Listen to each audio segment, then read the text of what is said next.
아침의 말씀은 요한복음 12장 12절로 26절까지,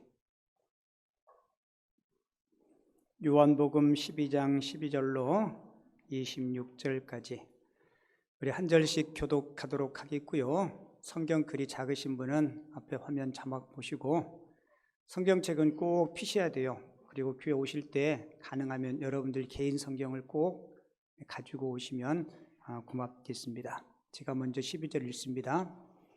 그 이튿날에는 명절에 온 큰 무리가 예수께서 예루살렘으로 오신다는 것을 듣고 종려나무 가지를 가지고 맞으러 나가 외치되 호산나 찬송하리로다. 주의 이름으로 오시는 이 곧 이스라엘의 왕이시여 하더라. 예수는 한 어린 나귀를 보고 타시니 이는 기록된 바 시온 따라 두려워하지 말라. 보라, 너의 왕이 나귀 새끼를 타고 오신다 함과 같더라.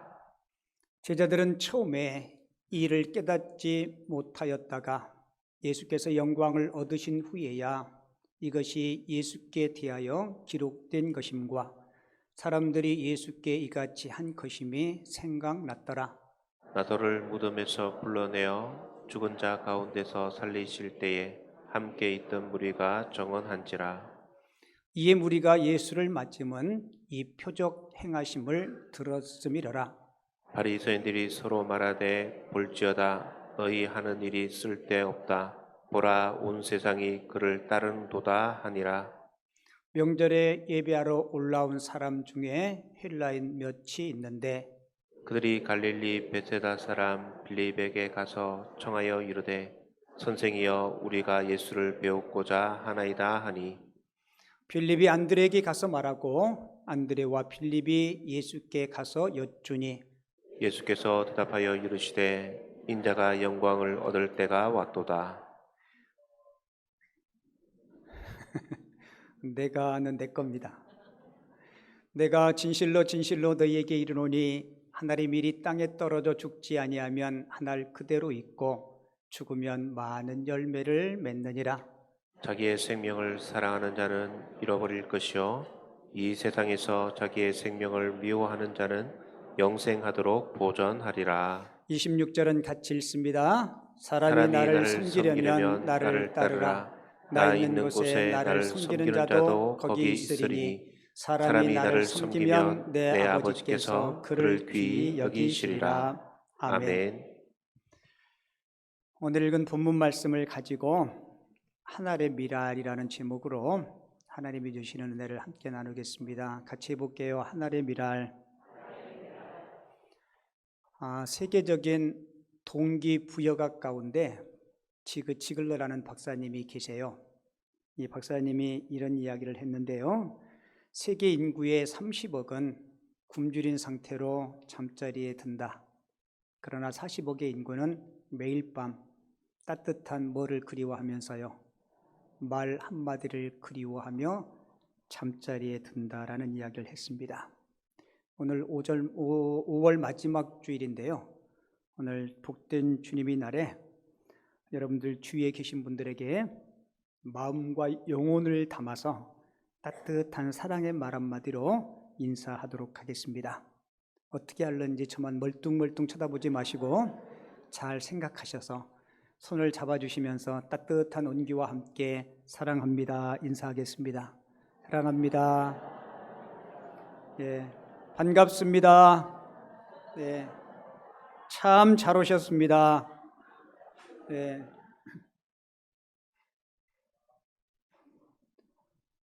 우리는 특별히 우리 동양 사람, 한국 사람들은 표현을 잘 못해요. 특별히 저기 경상도 사람들은 퇴근하고 집에 들어오면 딱 3마디 한다 그러더라고요. 여기 경상도 분 계신가요? 3마디가 뭐예요? 아는, 그 다음에요, 밥 먹자, 그 다음엔요, 잘하시네. 그렇게 표현을 잘 못하고 무뚝뚝하다 그러는데, 그런 경상도 양반이 전에 아버지 학교를 왔어요. 아버지 학교에 와서 강의 받고 말 한마디가 더 늘었대요. 아는, 밥 먹자, 자자, 그리고는 좋나. 아버지 학교를 다니면서 본인이 조금 변화된 삶 모습 때문에 아내 얼굴이 밝아지니까 좋나 그랬대요. 사실은 여러분 꼭 말로 해야 되나 그러는데 여러분 말로 해야 돼요. 뭐 해야 돼요? 말로 해야 돼요. 내 마음의 표현을 당신 때문에 내가 행복하고 좋다. 때로는 당신의 그 말 때문에 그 행동 때문에 내 마음이 아프다. 이렇게 말해야 돼요. 말 안 하면 여러분 몰라요. 우리가 하나님도 아는데 어떻게 다른 사람의 마음을 알 수 있겠어요? 저도 여러분들도 누군가에게 사랑의 언어, 따뜻한 용기의 말들, 그들 여러분 많이 하시기 바랍니다. 특별히 가족들에게, 자주 만나는 사람들에게 하셔야 돼요. 아셨죠? 여러분들의 목장교회를 섬기는 목자들에게 장로님 아니면 권사님, 집사님이 저희 교회 목자라서 우리가 얼마나 행복한지 몰라요. 그러면 목자 지갑이 열려요. 여러분 맞아요, 안 맞아요? 여러분 맞아요. 우리가 누군가를 인정해주고 격려해줄 수 있는 것, 여러분 그게 우리 사랑의 방법이에요. 여러분들 중에 아마 텃밭에라도 농사를 조금씩이라도 지어보신 분 계실 거예요. 씨앗 하나를 심으면 그 씨앗이 자라서 많은 열매를 맺게 합니다. 저도 교회 저쪽 뒤에 텃밭이 있는데요. 제가 당근을 한 평 정도 심었어요. 당근 씨앗이 얼마인지 아시나요? 정말 작아요. 코딱지보다 더 작아요. 코딱지는 큰 거 파면 손톱만큼 나오는데요. 엄청 작아요. 예수님은 우리가 땅에 씨앗을 심으면, 우리가 주님을 위해서 헌신하면 몇 배를 약속하셨어요? 우리 할렐루야 성가대 몇 배 약속했어요? 30배, 60배, 100배, 최소 30배예요. 여러분 이삭이 농사해서 몇 배를 거뒀다고 성경은 소개해요? 100배를 거뒀다라고 이야기해요. 이게 정말 가능할까? 정말 가능해요. 제가 당근 심었는데 당근 씨가요 정말 작아요. 그런데 당근 캐면 이만큼 돼요. 이거는 100배가 아니야. 한 500배, 1000배, 10,000배는 될 것 같아요. 여러분 예수님은 여러분들이 잘 알다시피 본래 예수님은 하나님이셨어요. 그렇죠? 우리 요한복음 공부했는데 요한복음 1장 1절은 어떻게 시작해요? 태초에 말씀이 계시니라. 이 말씀이 하나님과 함께 하셨다라고 말씀하고 있죠. 그러니까 예수님은 천지 만물이 창조되기 이전부터 하나님과 함께 하셨고 하나님이셨어요. 그런 예수님이 오늘 성경은 자신은 땅에 떨어진 한 알에 뭐로 비유하고 있어요? 밀알로 비유하고 있습니다. 하나님이셨던 예수님이 자신을 비워서 사람의 몸을 입고 이 땅에 오셨어요. 그리고 인생의 죄의 문제를 해결하시기 위해서 십자가를 치셨습니다. 십자가에서 죽으심으로 땅에 떨어진 한 알의 밀알이 되셨어요.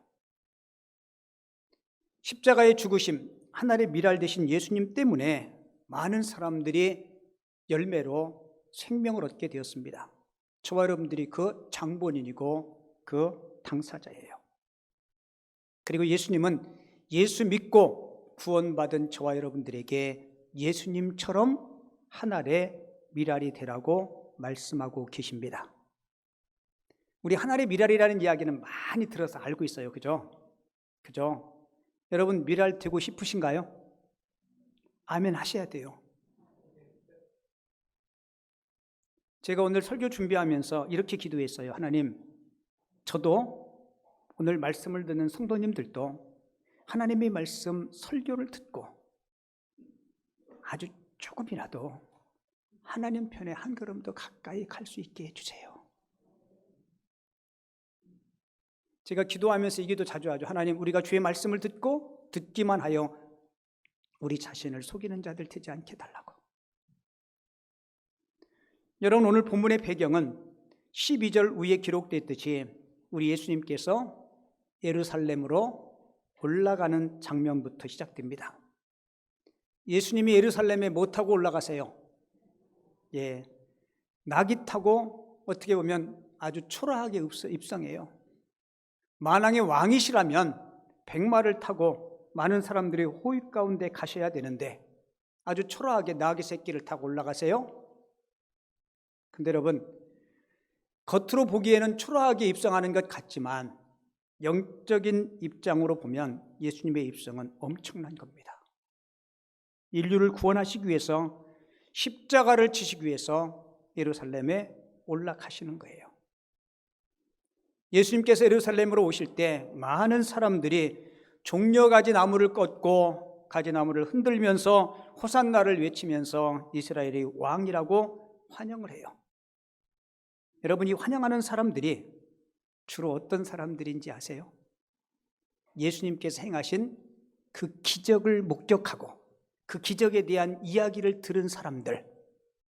자, 오늘 성경 본문 17절 18절을 보면 그때 환영했던 사람들을 이렇게 소개해요.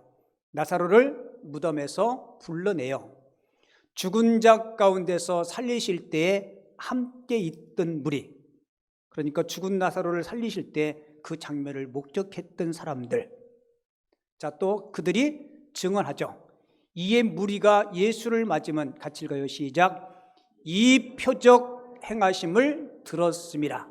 그러니까 나사로를 살리실 때 그 현장에 있었던 목격자들, 그리고 그들의 증언과 입과 입을 통해서 예수님이 죽은 자를 살렸다라는 그 입소문을 듣고 모여든 사람들, 이들이 모여서 호산나를 외치고 예수님을 환영해요. 여러분, 대통령 선거철이 되면 대통령 후보들 주변에 사람들이 많이 모이기 시작합니다. 각 분야의 전문가들이 자신의 영역에서 대가나 어떤 보수도 받지 않고 자비량으로 자원해서 밤잠을 설치면서 대통령 후보를 위해서 봉사해요. 왜 그럴까요? 그 후보가 대권을 쥐는 날, 그 영광이 자기에게도 미칠 것을 생각하면서. 근데 사실 그렇더라고요. 어느 대통령 후보가 대통령으로 당선되면 그 측근했던 사람들에게 다 한 자리씩 주죠. 최소한 무슨 자리 줘요? 장관 자리 한 자리씩 두더라고요. 자, 오늘 성경에 환영하는 인파들도 어쩌면 대권에 도전한 후보들 옆에 모여들었던 그런 자원봉사자들과 같은 사람들이 많았어요.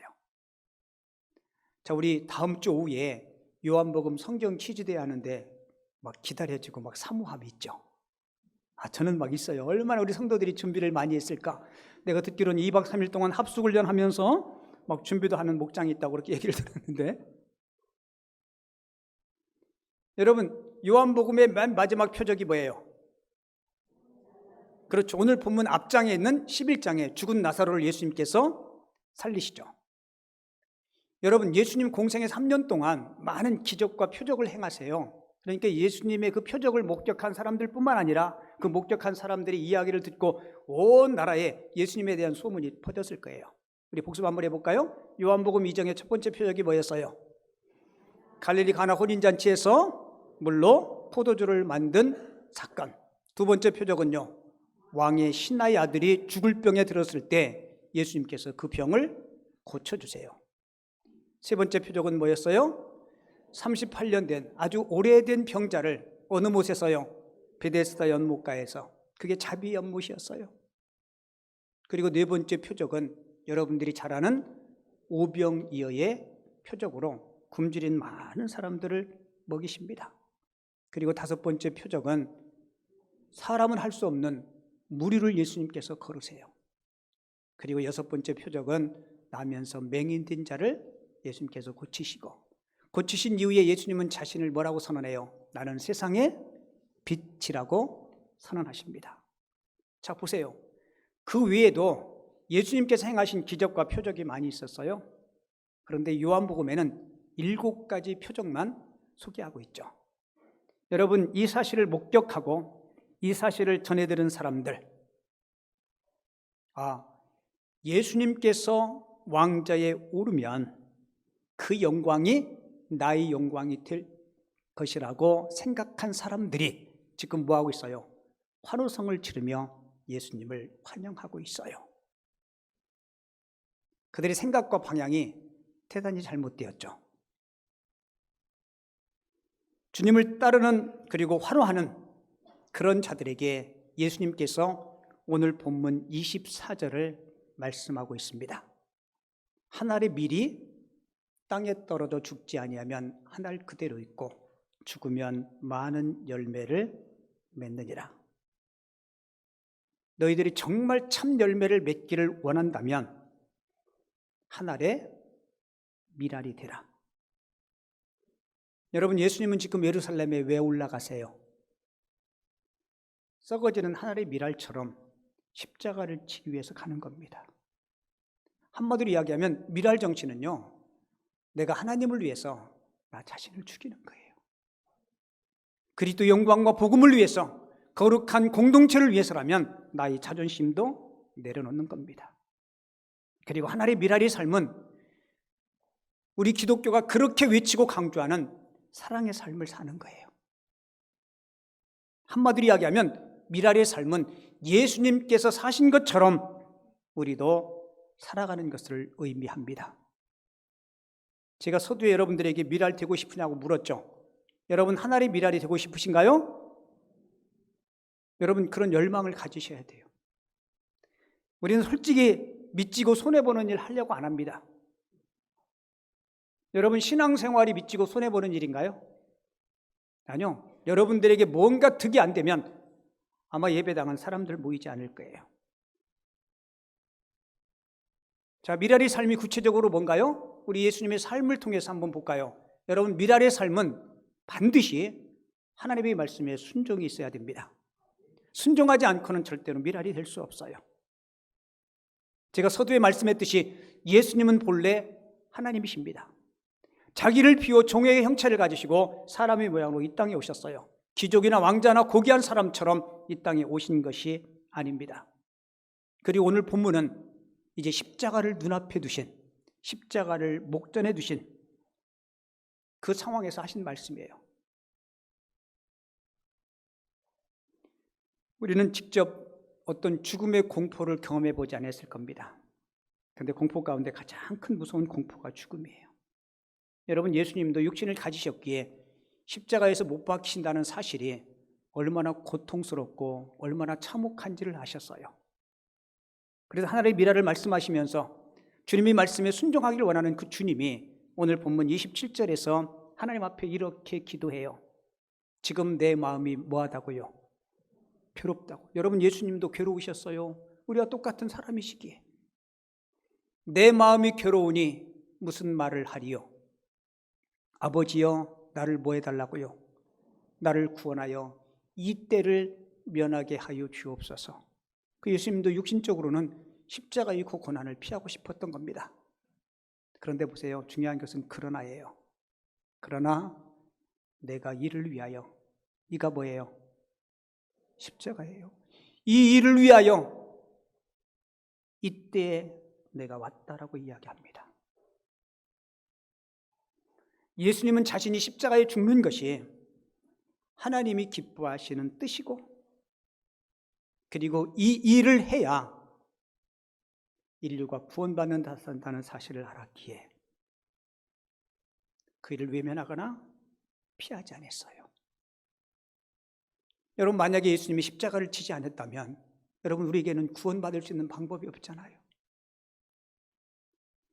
여러분 교회 오시면 사랑이라는 이야기도 많이 듣지만 순종이라는 이야기를 참 많이 들어요. 제가 여러분들에게 자주 묻죠. 순종이 쉬운지 어려운지. 많은 분들이 어렵다라고 이야기해요. 여러분 어렵습니다. 왜요? 질성을 가진 우리가 순종이 어려워요. 바라기는 저도 여러분들도 우리 예수님의 성품을 많이 닮아서 우리 예수님처럼 자연스럽게 순종을 선택하고 순종의 길을 갈 수 있는 하나님의 사람들이 꼭 되시기를 바랍니다.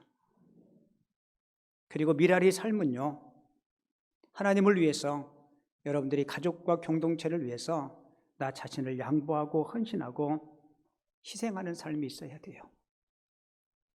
근데 점점 우리는 헌신과 희생을 안 하려고 그래요. 우리 교회가 2004년도에 저하고 아내하고 우리 어린 아들하고 딸하고 이렇게 네 식구가 교회를 시작했는데요. 그러면 지금에 비하면 우리 성도님들이 많이 늘은 거예요. 여러분, 과거에 제가 개척하고 그 이전에 많은 성도님들은 그래도 작은 교회, 개척교회, 상가교회, 지역교회에 가서 내가 교회를 위해서 봉사하고 헌신하고 섬기겠다, 이런 생각을 가지신 분들이 그래도 꽤 많이 있었어요. 지금은 어떨까요? 한국교회 코로나 3년 기간 동안 상가교회, 미자립교회, 개척교회 문 닫은 교회가 부지기수예요. 여러분, 당근마켓이라고 알아요? 무료 나눔도 하고 쓸 수 있지만 자기가 안 쓰는 것 싼 가격에 팔기도 하고 사기도 하고 그러잖아요. 전에는 교회에서 쓰던 여러분들이 알고 있는 장의자 있죠. 이거 무료 나눔합니다. 그러면 막 개척교회들이 와가지고 막 쉽게 받아갔어요. 지금은 너무 많이 나와서 그냥 줘도 가져가지 않고 쌓였다 그래요.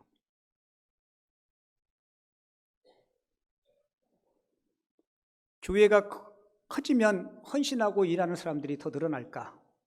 그렇지 않아요. 땀 흘리고 힘들고 어려운 일들을 가능하면 안 하려고 그래요. 여러분, 이것은 미랄 정신이 아닙니다. 우리가 헌신과 희생 없이 아름다운 꽃을 피울 수가 없어요. 하나의 미랄이 땅에 떨어져 죽지 않으면, 나 자신을 희생하지 않으면 절대로 많은 열매가 맺혀질 수 없습니다. 한국교회 성장을 보고 세계교회 사람들이 놀랜대요. 기적이라 그러잖아요. 그 짧은 기간 동안에 어떻게 이렇게 많은 사람들이, 그리고 많은 교회들이 세워졌을까? 여러분, 세계에서 제일 큰 교회가 우리 대한민국에 있어요. 우리 한국교회사를 보면 초기에 지구촌 어디에 붙어 있는지도 모르는 그 조그마한 조선 땅에 복음을 전하려고 왔던 선교사님들이 많습니다. 이름이 알려진 선교사님들도 많지만 우리가 이름 모르는 선교사님들의 헌신과 희생이 참 많았어요. 혹시 여러분들 헤론이라는 선교사님을 들어보셨나요? 아마 오늘 처음 들어봤을 거예요. 이분이 조선 땅에 와서 딱 5년 동안 사역하고 순교해요. 여러분, 미국에서 테네시라는 의과대학을, 그 의과대학이 생긴 이래에 이렇게 똑똑하고 명석하고 우수한 성적으로 졸업한 사람이 없었답니다.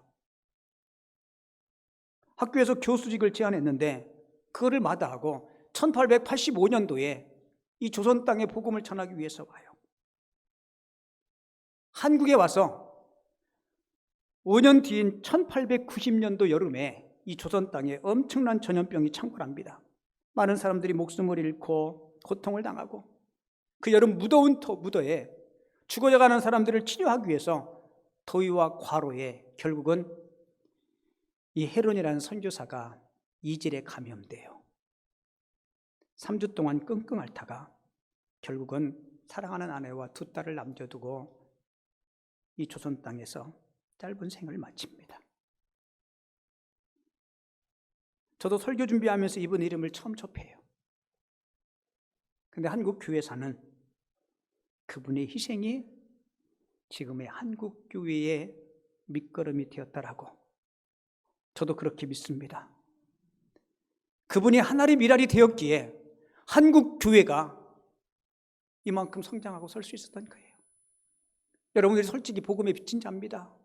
이 선교사님 외에도 무명의 어린이들, 무명의 평신도들이 조선의 복음을 위해서 많이 했었어요.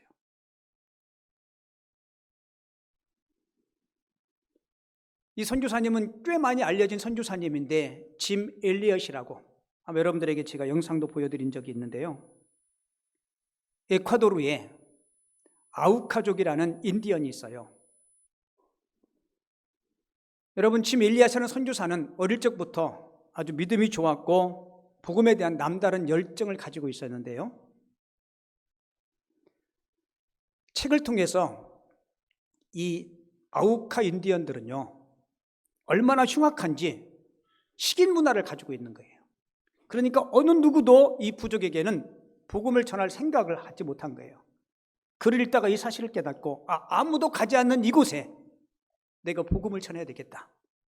이렇게 마음을 먹고 준비하고 4명의 친구들과 함께 아우카 인디언들을 찾아갑니다. 갔는데 3개월 동안 소식이 끊긴 거예요. 그래서 수색대를 만들어서 그들을 찾기 위해서 안간힘을 썼는데 드디어 찾았습니다. 찾았을 때는 참혹하게 찢긴 그의 시신, 그리고 그의 유품들을 발견한 거예요. 여러분, 그 소식을 들은 짐 엘리엇의 아내의 마음은 찢어졌을 겁니다.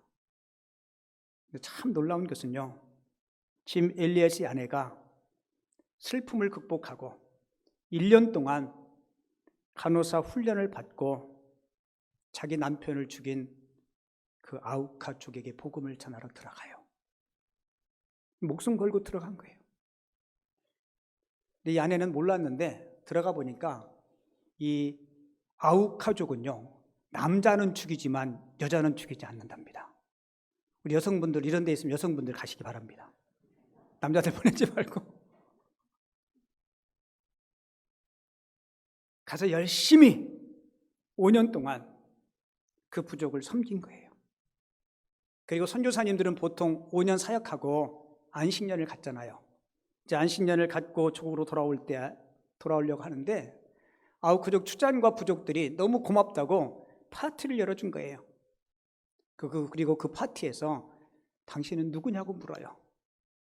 그때 그의 아내가 5년 전에 당신들이 제 남편을 죽인 짐 엘리엇의 아내라고 이야기해요.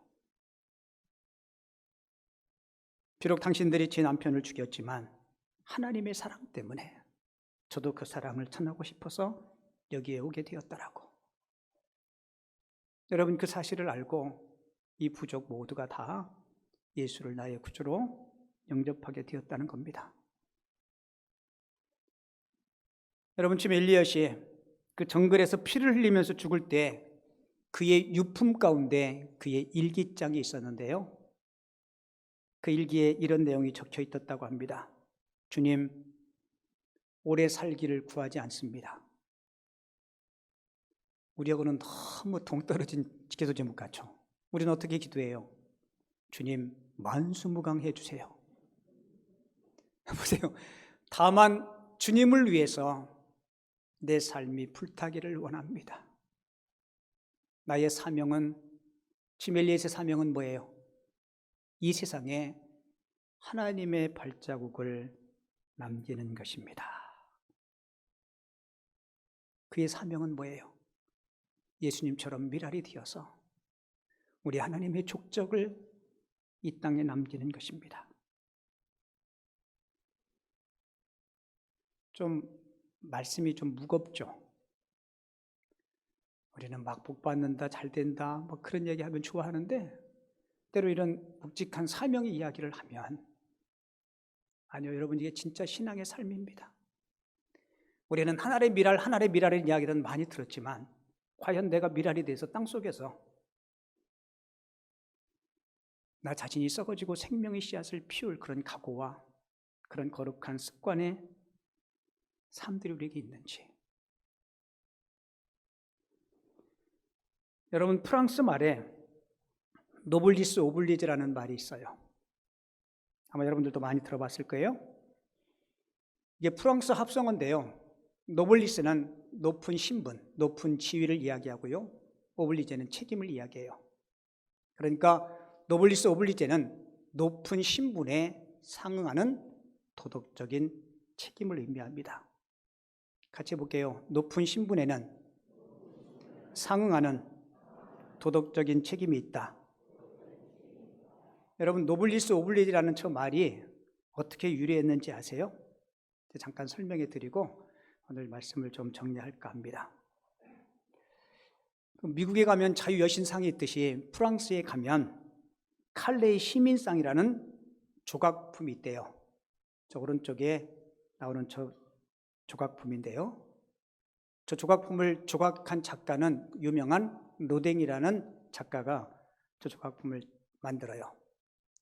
저 조각품을 잘 보면 얼핏 보면 5사람 같은데 6명인데요. 6사람이 목에 밧줄을 걸고 걸어가는 모습을 형상화한 것입니다. 저게 프랑스 북부 도시인 칼레에 있어요. 그래서 칼레의 시민상이라고 그렇게 이름이 붙여졌는데요. 저 동상이 생기게 된 유래는 영국과 프랑스 사이에 100년 동안 긴 전쟁이 있었어요. 영국이 계속 프랑스를 공격하고 프랑스가 열세에 밀려가지고 결국은 칼레라는 도시만 마지막 보루로 남은 거예요. 근데 계속 저항하고 1년을 버텼는데 결국은 더 이상 버틸 수가 없어요. 도시 전체가 불바다가 될 것 같고 칼레 시민 전체가 죽음의 위기에 있을 때 칼레시에서 항복 사절단을 만들어가지고 영국의 에드워드 3세에게 항복을 하고 자비를 구합니다. 완강한 태도를 보이던 에드워드 3세가 좋다, 너희들의 항복을 받겠다.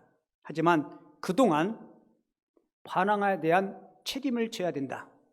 그러면서 너희들 중에 대표로 6명이 목에 밧줄을 걸고 영국 진영으로 와서 교수형을 당하면 용서해 주겠다. 여러분, 웃을 수도 울 수도 없는 일이에요. 칼레 시민 중에 그러면 자원에서 우리 시와 시민들을 위해서 처형당할 6명을 구합니다. 가장 먼저 자원한 사람이 누군지 아세요? 칼레 시의 가장 부자였던 생피에르라는 부자가 내가 먼저 희생하겠다라고 이야기해요. 그 뒤를 이어서 나온 사람이 칼레 시의 시장이었고, 그리고 법률가, 귀족, 네노라는 사람 6명이 나오게 됩니다. 그리고 목에 밧줄을 걸고 영국 진영에 가서 교수형을 당하려고 가요. 근데 그 마지막 순간 에드워드 3세의 왕비가 저들을 용서해 주라고, 그 간청 때문에 6명이 목숨을 구하게 됩니다.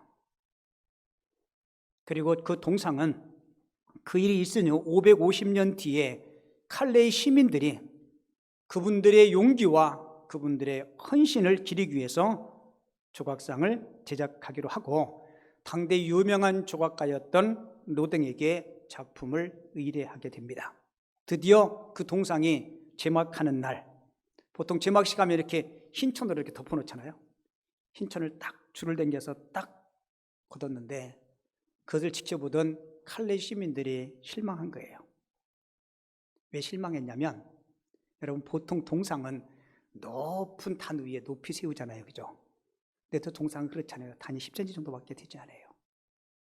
그리고 저 6사람들이 표정이 행복하고 밝은 표정이었을까요? 아니요. 목에는 자신들이 매달려야 된 밧줄이 있고, 여러분, 아무래도 자원은 했지만 여러분 얼굴 표정이 밝지 않을 거예요. 너무 초라한 그 모습을 보면서 그 제막, 동상 제막하는 날 많은 시민들이 낙심한 거예요. 실망한 거예요. 아니, 어떻게 동상을 저렇게 만들었냐고. 그때 저 동상을 만든 로댕이 앞에 나와서 이렇게 설명합니다. 제가 저 동상을 높은 계단 위에 만들지 않은 이유는 저들을 영웅시하지 않기 위해서입니다.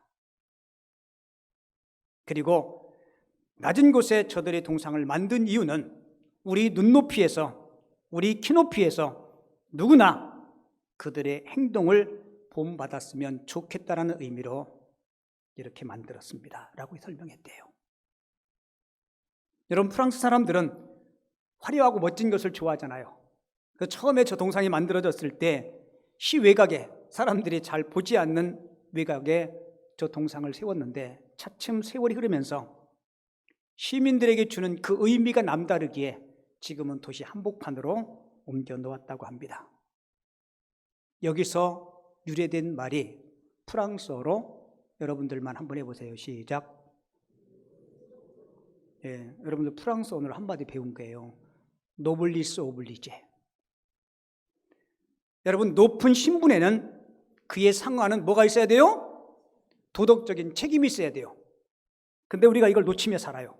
특별히 신앙생활하는 저와 여러분들, 하나님을 아버지라 부르는, 우리는 흔히 기도할 때 빛과 소금이라고 그렇게 이야기하는데, 과연 우리는 신앙의 노블리스 오블리제의 삶을 살아가고 있는가? 신앙의 노빌리스 오빌리제, 하나님의 백성다운 미랄 정신을 가지고 살아가고 있는가? 여러분 스스로 한번 점검해 보셔야 돼요. 여러분들이 가정에서, 일터에서, 그리고 신앙의 공동체 안에서 여러분, 내가 하나님의 미랄이 되기를 마음먹고 그 삶을 실천하고 그 족적들을 남기면, 여러분, 우리 하나님은 오늘 26절에서 이 미랄이 누리는 영광을 이렇게 말씀해요. 나 있는 곳에 미랄이 된 그들도 나와 함께 하리라. 그리고 26절 하반절에 보면 내 아버지도 저를 귀히 여겨주시리라. 할렐루야. 하나님께서 귀하게 여겨주신답니다. 하나님께서 소중하게 봐주신다는 거예요. 여러분들이 신앙의 이런 참맛을 누리면서 신앙생활하고 예배할 수 있는 저와 여러분들 됐으면 좋겠습니다. 썩어져서 없어지는 것이 아니에요. 썩어져서 더 풍성한 것, 더 많은 것들을 낳게 하는 것.